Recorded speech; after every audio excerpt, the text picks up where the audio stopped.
दोस्तों आज इस वीडियो में आपके लिए मोतीलाल के एक ऐसा जबरदस्त म्यूचुअल फंड लेकर आया हूं यार। काफी नया म्यूचुअल फंड है जिसमें अगर आप सिर्फ और सिर्फ देखिए, बिल्कुल भी ये रिकमेंडेशन तो मैं नहीं करता कि आप 1 लाख रुपए का डायरेक्ट इस अकेले म्यूचुअल फंड में झोंक दीजिए। ये रिकमेंडेशन तो मैं नहीं करता, लेकिन कुछ परसेंटेज तो आप एलोकेशन बिल्कुल कर सकते हैं, कोई दिक्कत वाली बात नहीं है। बाकी आपको लमसम तो लगभग 1,80,000 रुपए का ही करना है। अब देखिए, उसको आप एक म्यूचुअल फंड में डालते हैं या डाइवर्सिफाई करके अलग अलग म्यूचुअल फंड में डालते हैं, ये तो सब कुछ आपके ऊपर है। आपके रिस्क के अकॉर्डिंग आपको डिसीजन लेना है, लेकिन किसी तरीके से आपका 1,80,000 रुपए का लमसम होना चाहिए। तो देखिए, अगर आप 1 लाख रुपए का लमसम करते हैं तो देखिए उससे लगभग आपको 1.24 करोड़ से भी ऊपर का फाइनल कॉर्पस देखने को मिल सकता है।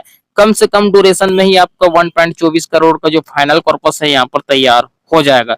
तो यार, एक एलोकेशन में आपके लिए आसान कर देता हूँ, मोतीलाल का ही एक आपको म्यूचुअल फंड बता देता हूँ। अगर आप इसमें भी अपना पैसा इन्वेस्टमेंट करते हैं तो नया फंड है, बिल्कुल फ्यूचर में इसके ग्रोथ होने के चांसेस है। अगर आप थोड़ा बहुत भी अपना पैसा इन्वेस्टमेंट कर देंगे तो फ्यूचर में आपका एक बड़ा फाइनल कॉर्पस तैयार हो जाएगा।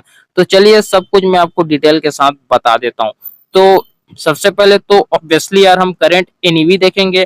तो करंट एनईवी 10 रुपए के, ऑब्वियसली यार फंड नया है, ज्यादा टाइम नहीं हुआ है इसको रोल आउट किए गए, तो एनईवी तो 10 रुपए से ही शुरुआत होती है, इतना तो सब आपको पता है। बाकी रेटिंग तो अभी किसी तरीके की नहीं देखने को मिलती है, फ्यूचर में आपको रेटिंग्स भी देखने को मिलेंगे। तो बाकी मिनिमम एसआईपी अमाउंट की बात की जाए तो आप 500 रुपए से मिनिमम एसआईपी शुरू कर सकते हैं। इसकी ये लिमिटेशन है, लगभग आपका 500 रुपए तो आपका जाना चाहिए, तब आप यहाँ पर एसआईपी कर पाएंगे। 100 रुपए की यहाँ पर लिमिटेशन नहीं है, 500 रुपए से ही करना पड़ेगा। बाकी फंड साइज की बात की जाए तो लगभग 1,1146 करोड़ का लगभग इसका फंड साइज देखने को मिल जाता है।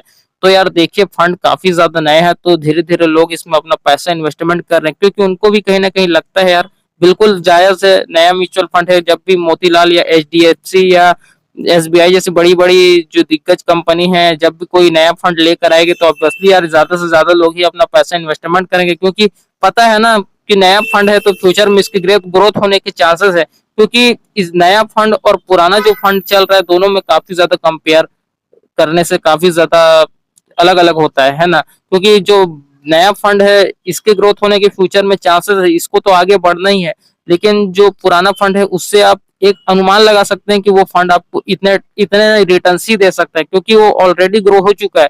अब उससे ये नहीं सोच सकते कि आपको ये एकदम जीत फाड़ के आपको रिटर्न देगा, ऐसा तो बिल्कुल भी सोच नहीं सकते। लेकिन नए फंड का आप बिल्कुल सोच सकते हैं कि आपको जीतोड़ फाड़ के आपको रिटर्न दे सकता है। इसका एक बार सोच सकते हैं, लेकिन उसका तो बिल्कुल भी नहीं सोच सकते। ये आपका फंड है। तो बाकी मार्केट कैपिटल को भी देख लेते हैं, तो इसका लार्ज कैप सेक्टर की तरफ देखा जाए एलोकेशन तो 23% का एलोकेशन देखने को मिल रहा है। बाकी मिड कैप सेक्टर की तरफ देखा जाए तो 42% का आपको एलोकेशन देखने को मिल रहा है। बाकी स्मॉल कैप सेक्टर की तरफ देखा जाए तो देखिए लगभग 12-13% का आपको एलोकेशन देखने को मिल जा रहा है। तो कुछ इस तरीके से इस म्यूचुअल फंड का पोर्टफोलियो में आपको इसका मार्केट कैपिटल देखने को मिल जाता है। तो चलिए यहाँ पर जो इसके रिटर्न्स को भी देख लेते हैं। अब देखिए यार, नया म्यूचुअल फंड है तो आपको मैं पास्ट के रिटर्न्स तो नहीं दिखा पाऊंगा, तो इसका भी हाल फिलहाल रिटर्न्स को ही देखेंगे। इसको ही आप ऑल टाइम रिटर्न मान सकते हैं, तो लगभग 7.5% 8% भी मान सकते हैं। अभी तो ये ग्रो कर रहा है तो कोई दिक्कत वाली बात नहीं, इसको ग्रो होने देते हैं। फ्यूचर में आपको रिटर्न्स भी जबरदस्त देखने को मिलने वाले हैं।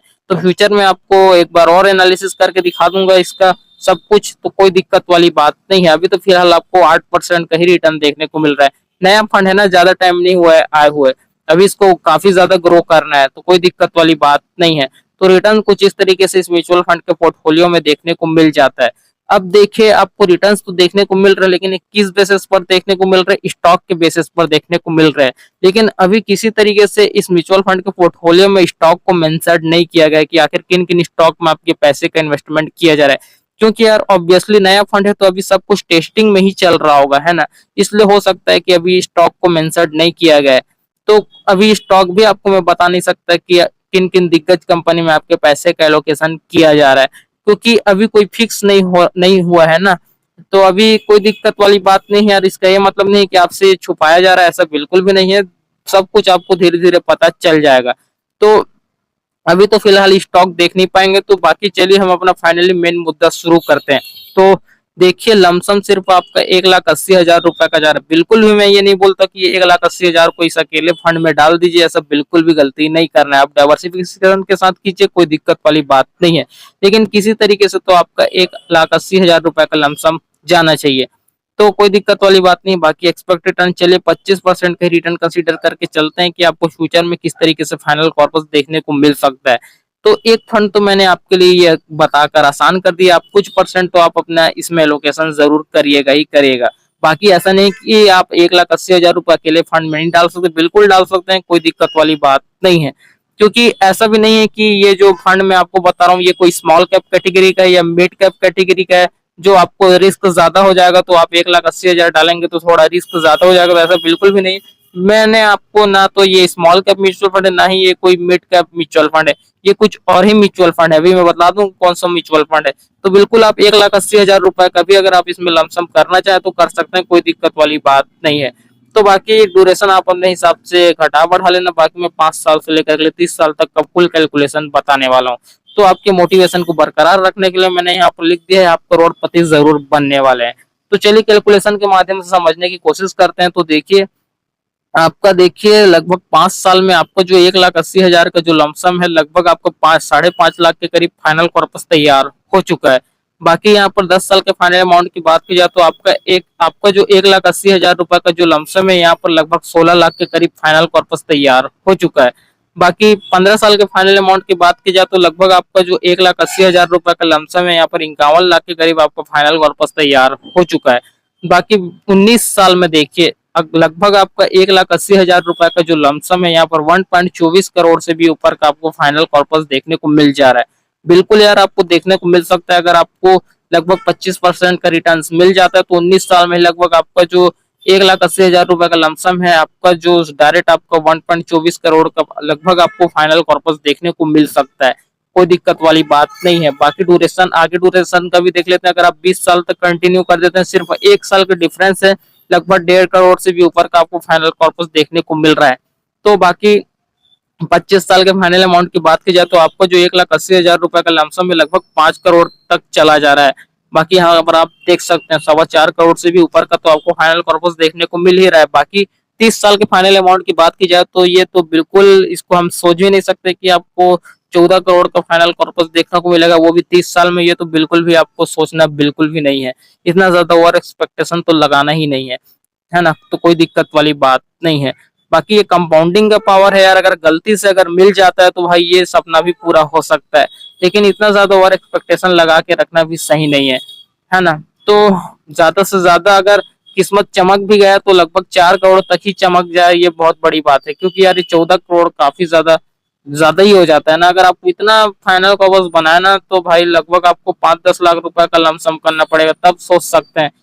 उसमें नहीं सोच सकते तो इसमें क्या सोचेंगे, है ना। तो इसको तो सोचने का भी नहीं है। तो बाकी चलिए बाकी बेसिक डिटेल को भी कवर कर लेते हैं। तो देखिए लगभग इसका एक्सपेंस रेशियो चार्ज 0.73% के करीब आपको देखने को मिल जाता है। बाकी एग्जिट लोड चार्ज 1% का सभी म्यूचुअल फंड की तरह कॉमनली आपको देखने को मिल जाता है, तो इसमें भी आपको यही सब देखने को मिलता है। बाकी टैक्स इम्प्लीमेंटेशन को तो किसी तरीके से बताने की जरूरत नहीं, ये सब बेसिक चीज तो आपको पता है। तो चलिए डायरेक्ट फंड मैनेजमेंट पर चलते हैं। तो सिर्फ एक व्यक्ति जो है इस फंड को पूरी तरीके से मैनेजमेंट कर रहे हैं, और ये जो जुलाई 2024 से प्रेजेंट है। अब हाल फिलहाल ही फंड लॉन्च हुआ तो अभी तो प्रेजेंट होंगे ना, ऐसा तो नहीं है अभी अभी फंड रोल आउट है ये पहले से प्रेजेंट है, ऐसा तो नहीं हो सकता बिल्कुल भी। तो सही है, कोई दिक्कत वाली बात नहीं है। अभी तो बता नहीं सकते कि फ्यूचर में परफॉर्मेंस के हिसाब से पता चलेगा कि फंड मैनेजर्स ने आपको किस तरीके से रिटर्न प्रोवाइड करके दिए हैं, है ना। तो काफी एक्सपीरियंस वाले लोग ही आपके पैसे का मैनेजमेंट करते हैं यार, कोई दिक्कत वाली बात नहीं है। ऐसा नहीं कि ये नया म्यूचुअल फंड है तो इसमें जो फंड मैनेजर है नया ही आपको मिलेगा, ऐसा बिल्कुल भी नहीं है।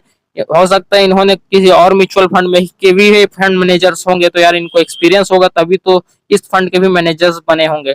तो कोई दिक्कत वाली बात नहीं है, काफी एक्सपीरियंस वाले लोग को ही फंड मैनेजर बनाया जाता है, ये इनसे बड़ा कोई भी नहीं है यार, इतना तो आपको समझना चाहिए। तो चलिए बाकी फंड हाउस की बात कर लेते हैं। तो मोतीलाल की तरफ से आने वाला अपना फंड हाउस देखने को मिल जाता है, मोतीलाल म्यूचुअल फंड। तो जैसा कि स्क्रीन पर आप देख सकते हैं, तो चलिए म्यूचुअल फंड का नाम भी मैं आपको बता देता हूँ। तो देखिए मोतीलाल का मल्टी कैप म्यूचुअल फंड, तो काफी नया म्यूचुअल फंड है, अभी अभी आया है। तो बिल्कुल इसमें आप अपना पैसे का एलोकेशन कर सकते हैं, कुछ परसेंट तो एलोकेशन जरूर कीजिए।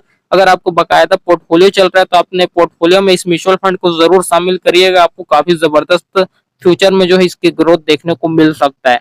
बाकी आपने जितने ऑलरेडी इन्वेस्टमेंट कर रखा है उसको तो आपको कंटिन्यू करना ही है, एक अपना एलोकेशन और बढ़ा दीजिए, क्योंकि यार समय के साथ चलना काफी ज्यादा जरूरी है। नया म्यूचुअल फंड को आपको बिल्कुल भी इग्नोर नहीं करना है, कुछ परसेंट तो एलोकेशन करना ही करना है। तो बाकी रैंक के मामले की बात की जाए तो इंडिया में इसकी रैंकिंग 19वें नंबर पर है। बाकी टोटल एसेट अंडर मैनेजमेंट की बात की जाए तो लगभग 53,000 करोड़ का आपको देखने को मिल जाता है। बाकी डेट इनकॉर्पोरेशन की बात की जाए तो मोतीलाल का फंड हाउस आया था 29 दिसंबर 2009 को। बाकी इस फंड की बेंचमार्क की बात की जाए तो निफ्टी 500 मल्टी कैप इसका बेंचमार्क इंडेक्स आपको देखने को मिल जाता है। तो दोस्तों मुझे उम्मीद है आपको सब कुछ ए टू जेड इन्फॉर्मेशन इस वीडियो से देखने को मिल गई होगी। तो काफी ओवरऑल देखा जाए तो काफी जबरदस्त म्यूचुअल फंड देखने को मिल जाता है यार, तो आप अपना पैसा का इन्वेस्टमेंट कर सकते हैं, काफी जबरदस्त आपको फ्यूचर में फाइनल कॉर्पस देखने को मिल सकता है।